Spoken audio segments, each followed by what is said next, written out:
ওং অজ্ঞানতিমিরন্ধস্য জ্ঞানাঞ্জনশলাকয়া চক্ষু কি রে কি ছিল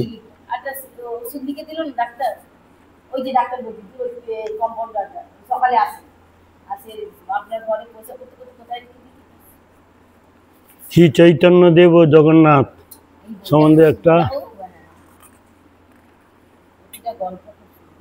শান্ত দাস সক্ষল্য সক্ষ বাৎসল্য মধুর ভাষ্যের মধুর ভাবে সর্বশ্রেষ্ঠ সর্বজন বিদিত এবং সর্বশাস্ত্রসম্মত সেই জন্য রসাস্বাদন করা অত্যন্ত কষ্টসাধ্য শত শত জন্মের স্বীকৃতির ফলে দ্বারা মধুরসের ভাবে রস আস্বাদন করিতে পারে।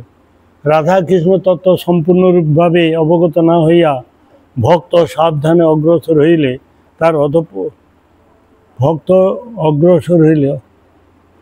রাধা এর তত্ত্ব সম্পূর্ণ অবগত না হইয়া ভক্ত সাধনা অগ্রসর হইলে তার অধঃপতন অবসম্ভাবী। উচ্চস্তরে সাধকগণ এই পথে ব্রতী হইবেন, সেই জন্য অতি উচ্চ স্তরের সাধকগণ এই পথে ব্রতী সবাই এই পথে আসতে পারবেন। দেহাত্ম বুদ্ধি এবং অন্তরে অভ্যন্তরে বিন্দুমাত্র ভোগ বাসনা থাকিলে ভক্তি লাভ অসম্ভব। ভিতরে ভোগ বাইরে একরকম, অন্তর বাইরটা সমান হয়। মধুরভাবে পরাভক্তি গোপী প্রেম ভজন সাধন ভজন দ্বারা সমাধির শুদ্ধ হৃদয়ে এরূপ ভক্তির উদয় হইয়া থাকে। ব্রজগোপীগণ এই উচ্চাঙ্গ সাধনের অধিকারী ছিলেন। পরমহংস অগ্রগণ্য চিরকুমার সুখদেব গোস্বামী রাজর্ষি পরীক্ষিতের নিকট ভাগবত কথা প্রসঙ্গের ব্রজগোপীগণের সহিত পরমাত্মা কৃষ্ণের লীলা বর্ণন করে তার অপূর্ব উজ্জ্বল রস জগৎকে প্রদান করেছিলেন। উজ্জ্বল রসে আস্বাদন সর্বসাধনের পক্ষে সম্ভব নয়। ওগুলো একটু বন্ধ করে দেন, এত জোরে শব্দ ফ্যান চলছে, এগুলো তো খোলা। এই উন্নত উজ্জ্বল রস প্রেমের মধুরিমা প্রচার করিবার জন্য প্রতিদ্বীপকে তা আস্বাদন করিবার জন্য চৈতন্য মহাপ্রভু এই কলিযুগে আবির্ভূত হয়েছিলেন।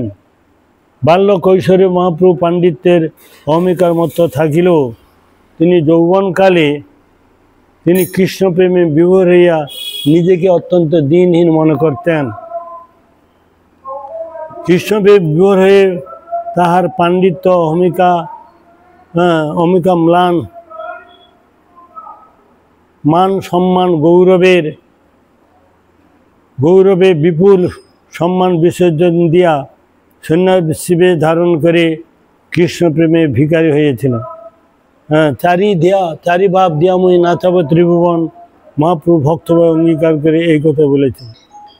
দ্বারকানাথে সে মুখ দর্শন এবং প্রত্যুষে প্রেমের আরতি দর্শন তাই ছিল নিত্য অভিলাষকে পরিপূর্ণ করার জন্য তিনি তৎপর হয়ে পড়েছিলেন।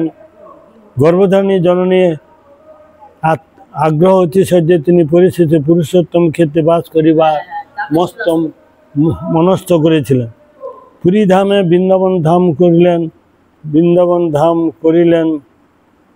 পুরীধামকে বৃন্দাবন ধাম মনে করলেন। নীলাদ্রি চন্দ্র বিহারী জগন্নাথ হইলেন বৃন্দাবন চন্দ্র দ্বারকানাথ। সেই জন্য তিনি গান করেছিলেন, বৃন্দাবনে ছিলেন হরি আছেন বৃন্দাবনে, বৃন্দাবনে ছিলেন হরি আছেন বৃন্দাবনে। আরাধ্য ভগবানের শ্রীমুখ দর্শন করবার জন্য তিনি নবদ্বীপ পরিত্যাগ করে নীলাচলে পথের যাত্রী হয়েছিলেন। বহুদিন দুঃখ কষ্ট সহ্য করে তিনি পুরীধামেতে উপনীত হইলেন।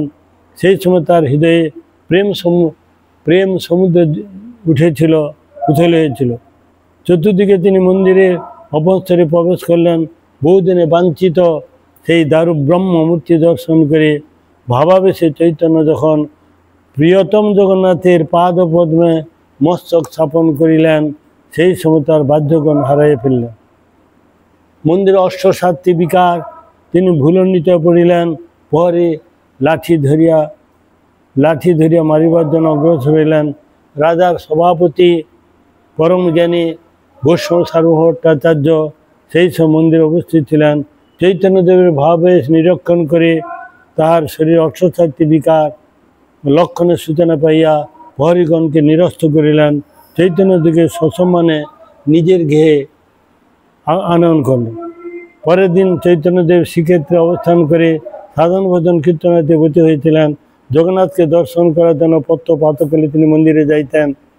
নাট্যমন্দির অবস্থারে গৌরীস্তম্ভের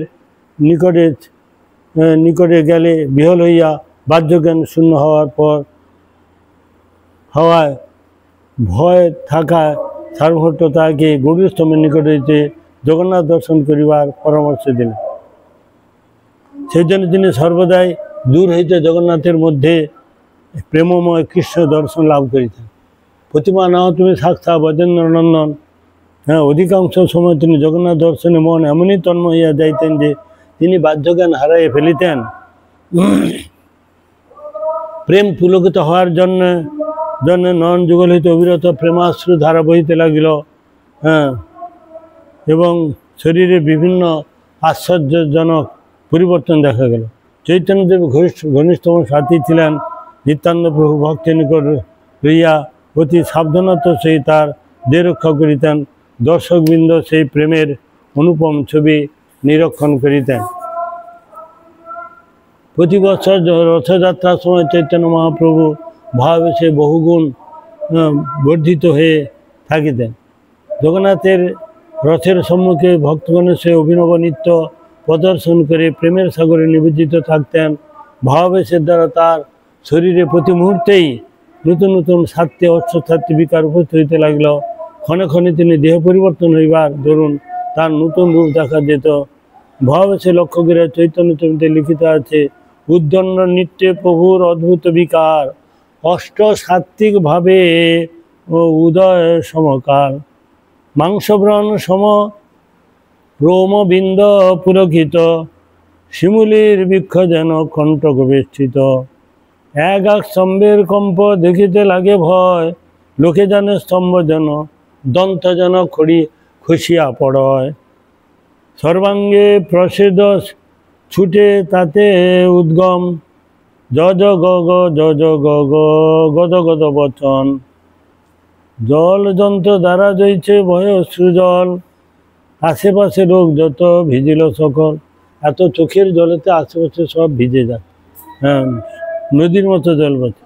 যে কান্তি গৌরবর্ণ দেখিতে অরুণ, কভু কান্তি দেখি যেন মল্লিকা পুষ্প সম, কভু স্তম্ভ কভু প্রভুর ভূমিতে লোটায়, শুষ্ককার যেন হস্ত পদনা চলয়, কভু ভূমে পড়ে কভু শ্বাস হয় ক্ষীণ, যাহা দেখি ভক্তগণে প্রাণ হীন ক্ষীণ, কভু নেত্রে নাসার জল মুখে পড়ে ফেন, চোখের আর নাসার জল মুখে এসে পড়তেছে। অমৃতে ধারা চন্দ্রবিম্বে বহে হেম। রথের উপরে জগন্নাথকে দর্শন করে চৈতন্য মহাপ্রভু গোপীপ্রেম অনুপম ভাবাঙ্কুর হইতেন। দাপর কলির সন্ধিকালে ভগবান কৃষ্ণ আবির্ভূত হইয়া গোপীগণের মধুর প্রেমরসের সাগরে নিমজ্জিত হইতেন। প্রিয়তম কৃষ্ণ বৃন্দাবন পরিত্যাগ করে মথুরা চলিয়া গেলেন। সেই সময় কৃষ্ণ ফিরিয়া আসিবার পথে গোপীগণ তৃষ্ণাতুর নেত্রে চাহিয়াছিলেন। বহুকাল পরে একবার সূর্যগ্রহণ উপলক্ষে কুরুক্ষেত্রে স্নান করিবার অভিপ্রায় গোপীগণ সেই স্থানে গমন করেছিলেন। তার আগমন দেখে গোপীগণ আনন্দে আত্মহর হয়ে দ্রুতগতিতে রথের নিকট পৌঁছা রথ ধরিয়া ফেললেন। নিজেরা রথের দড়ি রশি করিয়া টানিতে লাগলেন। দেরি হওয়া আশঙ্কা কেউ কেউ খুব জোরে টানিতে লাগলেন, কেউ কেউ মস্তক দ্বারা রথ ঠেলিতে লাগলেন। বহুদিন পরে প্রাণনাথকে পাইয়া গোপীগণের মনে অপার আনন্দ এবং অসীম প্রেম জাগরিত হয়ে উঠিল। সেই তো প্রাণনাথ পায়নু, যা লেখি মদন মোহনে ঝুরি গেন। এইভাবে গোপীগণ তাদের হৃদয়ের মন্দিরেতে তিনি সেই বৃন্দাবনেতে নিয়ে যাচ্ছেন। চৈতন্যদেব জগন্নাথের সম্মুখে উপযুক্ত গোপী প্রেম স্মরণ করে নিজেকে গোপীভাবে রথারূঢ় জগন্নাথকে কৃষ্ণরূপে দর্শন করে নিত্য গীতে ভাবে বিহর হয়ে যাইতেন। কখনো দড়ি টানিয়া লইতেন, অনেক সময় তিনি সন্ধ্যাহীনে পড়িতেন। নিত্যানন্দ, গোবিন্দ, কাশীশ্বর আদি ভক্তগণ তাহার দেহ রক্ষা করিতেন।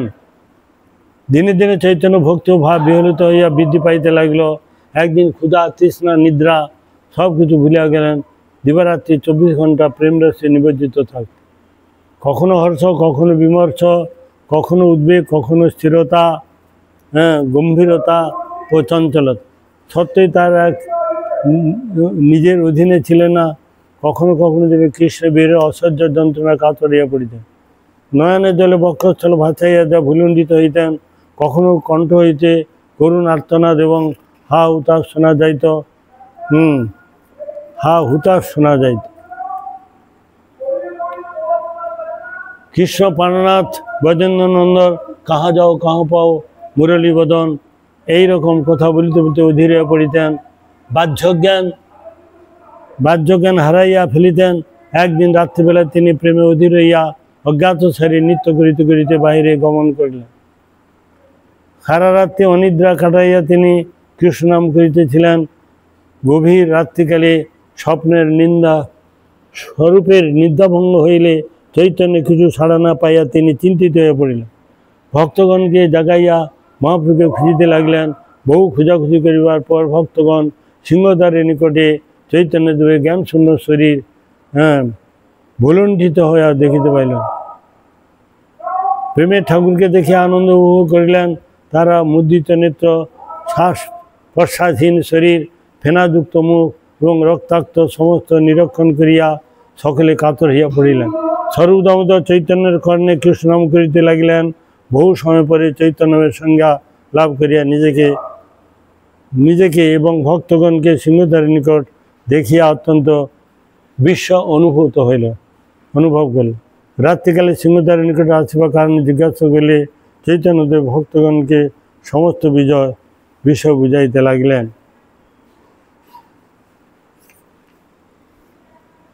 শুনি মহাপ্রভু বড় হইলা চমৎকার, প্রভু কয়ে কিছু স্মৃতি নাহি আমার, সবে দেখি হয় মোর কৃষ্ণ বিদ্যমান। বিদ্যুৎ প্রায় দেখা দিয়া হয় অন্তত। কৃষ্ণ আমাকে বিদ্যুতের মতো দর্শন দিয়ে তিনি অন্তর্ধান হয়েছে, এই জন্য তিনি ছটফট করছেন। সে পরমপ্রিয় চৈতন্যদেবকে নিজের কৃষ্ণরূপ দর্শন করিয়া দিয়াছিলেন, ইহা নিঃসন্দেহ। চৈতন্য মহাপ্রভু শ্রীক্ষেত্রে পুরীতে ছিল সাক্ষাৎ বৃন্দাবনের প্রত্যেক বস্তু শ্রীক্ষেত্রে দেখিতে পাইলেন। স্নানের নিমিত্ত যাইবার সময় দক্ষিণ পশ্চিম কোণে অবস্থিত ক্ষুদ্র চটক পর্বত দেখিয়া তাকে গিরি গোবর্ধন মনে করিয়া বিভোর হইয়া পড়িতেন। তীব্র বেগে পর্বতের নিকট যাইতে লাগিলেন। শরীরে অদ্ভুত লক্ষণ পরিদৃষ্ট হইতে লাগিল। প্রথমে চৈল্যপ্রভু যেন বায়ু গতি স্তম্ভ বা পথে হইল, চলিতে নাহি শক্তি। প্রতি রোমকূপে মাংস বর্ণের আকার, কূপে রক্ত মাংস দেখা যাচ্ছে, বর্ণের আকার। তার উপরে রোমোদ্গম কদম্ব প্রকার, প্রতি রোমে প্রসেদ পড়ে রুধিরের ধার, রোম দিয়ে রক্ত পড়ছে। কণ্ঠে ঘর নাই বর্ণের উচ্চার, দুই নেত্রে পরিঅশ্রু বহে অপার, সমুদ্রে মিলিয়া যেন গঙ্গা যমুনার ধার। বৈবর্ণ শঙ্খ প্রায় শ্বেত হইল অঙ্গ, তবে কম্প উঠে যেন সমুদ্র তরঙ্গ। কাঁপিতে কাঁপিতে প্রভু ভূমিতে পড়িলা, তবে তো গোবিন্দ প্রভুর নিকটে আইলা। তখন সেবক গোবিন্দ তার মহাপ্রভুর কাছে এলেন। ভক্তগণের বহু চেষ্টাতে চৈতন্য সেই সব জ্ঞান লাভ করিলেন। সেই সময় তার শরীর অনুভূতির কথা বর্ণনা করিতে লাগলেন। গোবর্ধন হইতে মোরে কে ইহা আনিল, পাইয়া কৃষ্ণলীলা দেখিতে না পাইল। ইহা হইতে আজি মুই জ্ঞানু গোবর্ধন, দেখো যদি কৃষ্ণ করেন গোধন চারণে। সেখানে গোধন চারণ করছে গোবর্ধনেতে, মহাপুরুষ সেই সব কথাগুলো বলছে। বেণুনাথ শুনি আইলা, রাধা ঠাকুরানী সব গোপী সখীগণের সঙ্গে করিয়া সাধনী। রাধা লইয়া কৃষ্ণ প্রবেশিলা কন্দ রাতে, সখীগণ চাহে কেউ ফুল উঠাইতে। হেনকালে তুমি সব কোলাহল কইলা, তা হইতে ধরি মরে ইহা লইয়া আইলা। কেন বা আনিলাম ওরে ব্যথা দুঃখ দিতে, কৃষ্ণের পাইয়া কৃষ্ণের নীলা না পাইলে দেখিতে। তোমরা আমাকে এখানে ধরে নিয়ে এলে কেন? আমি তো কৃষ্ণলীলা দর্শন করছিলাম, তোমরা কেন আমাকে এখানে নিয়ে এলে? গদগদভাবে কণ্ঠে মহাপ্রভু উচ্চারণ বাক্য করিয়া আকুল স্বরে ক্রন্দন করিতে লাগল। বারংবার সান্ত্বনা দেওয়ার পর তিনি আশ্বস্ত বোধ করিয়া নিজ ভবনে গমন করলেন, মানে গম্ভীরাতে চলে গেলেন। চটক পর্ব হইতে যেরূপ নিকটে গোবর্ধনগিরি হইয়াছিল, সেইরূপ অনন্ত পরম পবিত্র যমুনার তীরে, যমুনা নদী সমুদ্রে কীভাবে তিনি ঝাঁপাইয়া পড়িয়াছিলেন, লোমহর্ষণকারী এ দৃশ্য প্রদর্শন করিয়াছিলেন, তার নিম্নে বর্ণিত হইল। সেই দিন ছিল শারদীয় পূর্ণিমা পরিবেশ। চন্দ্রমা রূপালী কিরণ চাঁদনী রাতকে সে দিব্য পরিবেশে সজ্জিত করিয়া ভাবুক সমাজকে মন্ত্রমুগ্ধ করিয়াছিল। ভাবুক সন্ন্যাসী বেশ ধারণ করিয়া স্বয়ং ভগবান চৈতন্যদেব নিজ গৃহে অবস্থান করিতে পারলেন না।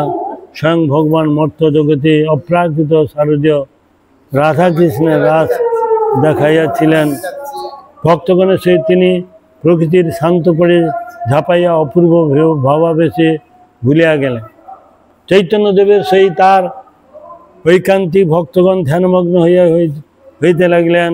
স্বরূপ দামোদর ধ্যানভঙ্গ হইল, চৈতন্যের দিকে দৃষ্টি নিক্ষেপ করিলেন, কিন্তু হায় চৈতন্যদেব আর সম্মুখে অবস্থান করিতেছে না। চতুর্দিকে দৃষ্টি সঞ্চালন করেও কোথাও তাহাকে দেখিতে পাইলেন না। ভক্তগণের মধ্যে কোলাহলের সৃষ্টি হইল। সকলে একত্রে প্রাণের ঠাকুরকে অনুসন্ধান করিতে লাগলেন। স্বরূপ দামোদর কতিপ ভক্তকলিয়া সমুদ্র অতিকূলে অতি ব্যাকুল চিত্তে খুঁজিতে খুঁজিতে দূরে প্রস্থান করিলেন। চৈতন্যদেব ভাবিষ্ঠ হইয়া সকলে অলক্ষ্যে বাগানের ভিতর বাহির হইয়া সমুদ্রের তীরে উপস্থিত হইলেন। তিনি দেখিতে পাইলেন চন্দ্র করোজ্জ্বল যমুনার তীরে প্রেমিক শেখর মুরলীধারী ভগবান শ্রীকৃষ্ণ পরম প্রিয়া গোপীগণের নিকট সেই জলকিলিত যমুনা জ্ঞানে সমুদ্রে ঝাঁপ দিলেন। শ্রীকৃষ্ণ ভক্তিতে তিনি দেহাত্মবুদ্ধিশূন্য হইয়া নিজের সত্তা ভুলিয়া গিয়াছেন। ধীরে ধীরে তার বাহ্য সংজ্ঞা শূন্য শরীর সমুদ্রের ফেনাশ্রিত জলের টানে কোণারকের দিকে টানিয়া লাগিল। রাত্রিবেলা মাছ ধরিবার অভিপ্রায়ে একজন ধীবর সমুদ্র কূলে জাল ছড়াইয়া বসিয়াছিলেন। চৈতন্যদেব শরীর ভাসিতে সেই জালে আটকাইয়া এক মস্ত মাছ জালে পড়িয়াছে মনে করিয়া ধীবর খুব জোরে জাল টানিতে লাগলেন। কুলে বালির উপরে টানিয়া তুললেন, কিন্তু মাছের বদলে এক মনুষ্য শরীর দেখিতে পাইয়া তিনি ভয় ও বিস্ময়ের সীমা রইল না। ধীবর অত্যন্ত ভয়াতুর চিত্তে জ্ঞান শূন্য শরীরে জাল হইতে মুক্ত করিয়া বালির উপরে রাখিবার মতো তার শরীরে প্রবল শিহরণ উপস্থিত হইল। শ্রীমুখ হইতে অবিরত কৃষ্ণের মধুর নাম উচ্চারিত হইল। তিনি হরে কৃষ্ণ হে রাধে গোবিন্দ বলছেন।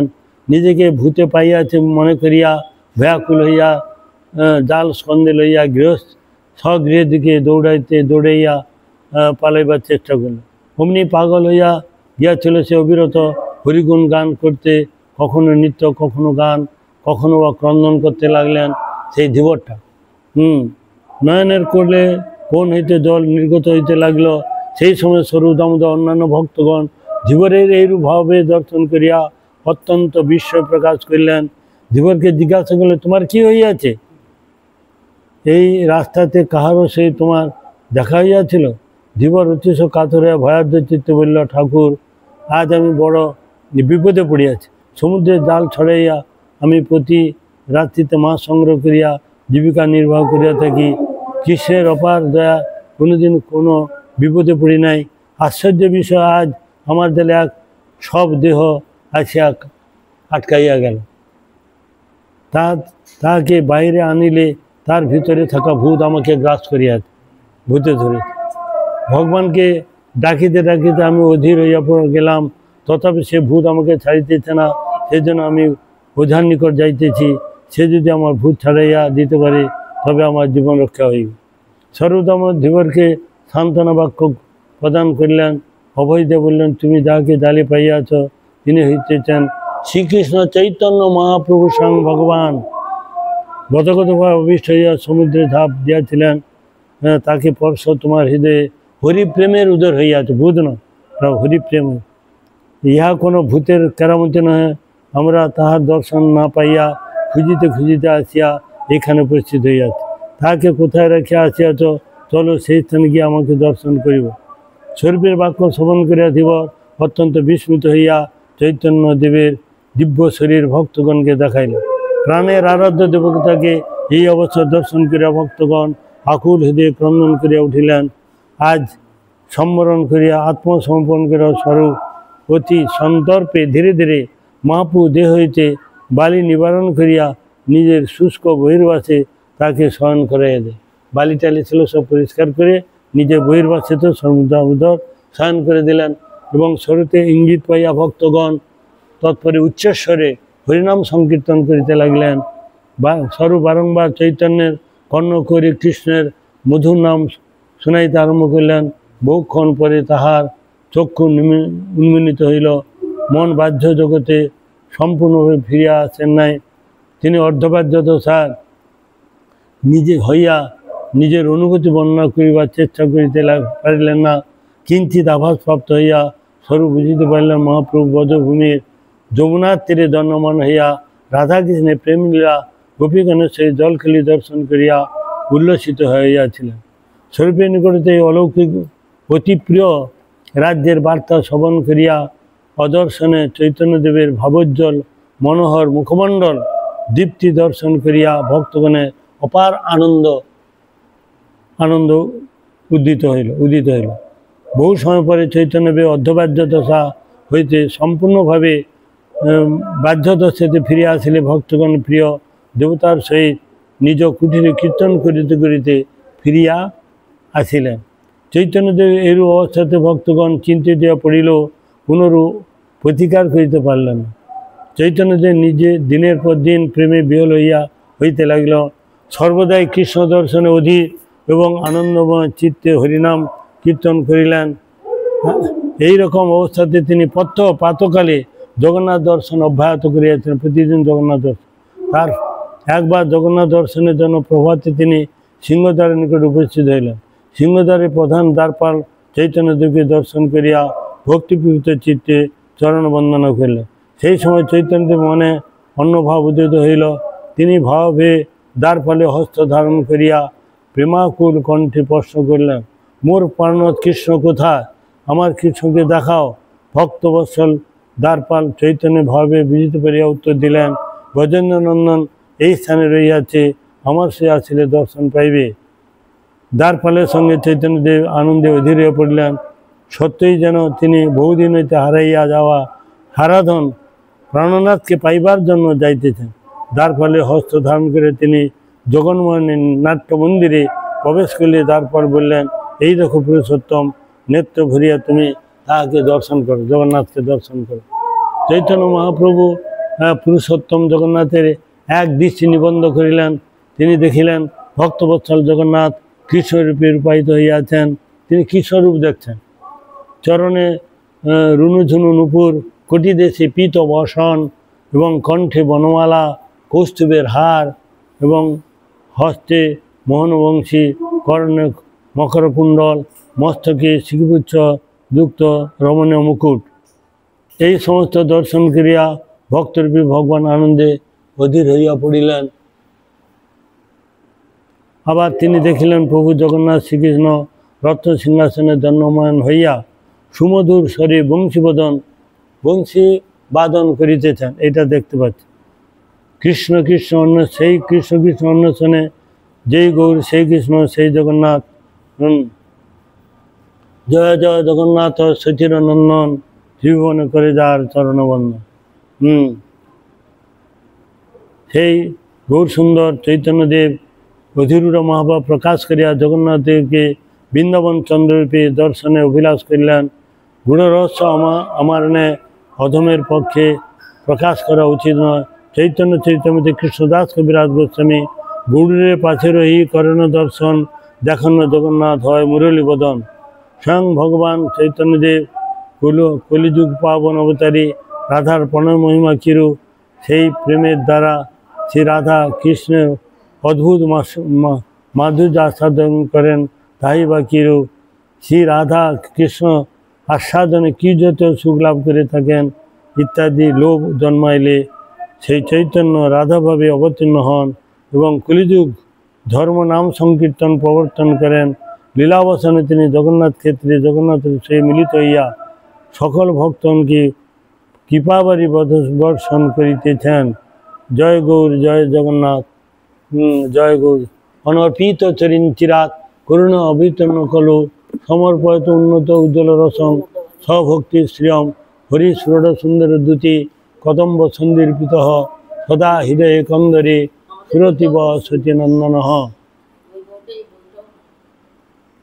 হরে কৃষ্ণ কৃষ্ণ কৃষ্ণ হরে হরে, হরে রাম রাম রাম হরে হরে। হরে কৃষ্ণ কৃষ্ণ কৃষ্ণ হরে হরে, হরে রাম রাম রাম হরে হরে। হরে কৃষ্ণ কৃষ্ণ কৃষ্ণ হরে হরে, রাম রাম রাম রাম হরে।